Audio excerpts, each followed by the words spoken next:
மக்களே அனைவருக்கும் வணக்கம். இன்பம் துன்பம் எல்லாமே இருக்கும். இது மனிதர்களாக நாம் அதெல்லாம் அனுபவிச்சிருப்போம். ஆனால் ஒரு நிழல் கொடுக்கக்கூடிய ஒரு மரம், அந்த மரத்துக்கு உணர்ச்சி கிடையாது, எந்த ஒரு கஷ்டங்களும் கிடையாது. ஆனாலும் அதை ஒன்று கொஞ்சம் பாருங்களேன். சில பேர் பண்ணுற சில தவறுனால எங்கே நெருப்பு பற்ற வச்சு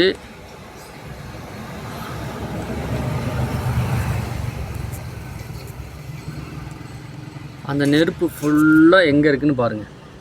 ஆனால் இருந்தாலும் அந்த மரம் தன் கிளைகளோட ஹாப்பினஸ்ஸாக இருக்குது அப்படின்னு நான் நம்புகிறேன்.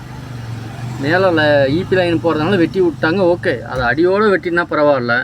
கொஞ்சம் கொஞ்சமாக சாகடிக்கிறது இதுக்கு பேர் தான். அதில் நெருப்பெல்லாம் வைக்கக்கூடாது இல்லையா? உயிர் உள்ள மரத்தில் நெருப்பை வச்சு அதை அழிக்கணுன்றது கிடையாது.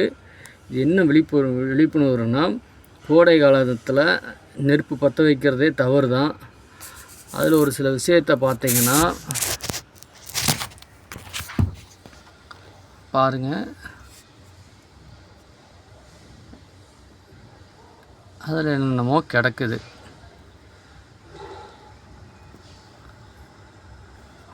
ஸோ மக்களும் இன்னும் மாறணும். அவங்க சைட்லேருந்து எல்லாத்தையுமே மாறணும்னு நினைக்கிறேன்.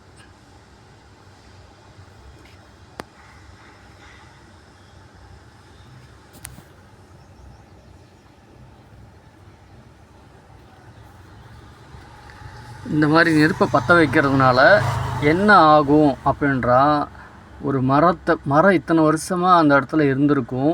அது வளர்ந்த வளர்ப்புக்கு இடம் மாறலாம்,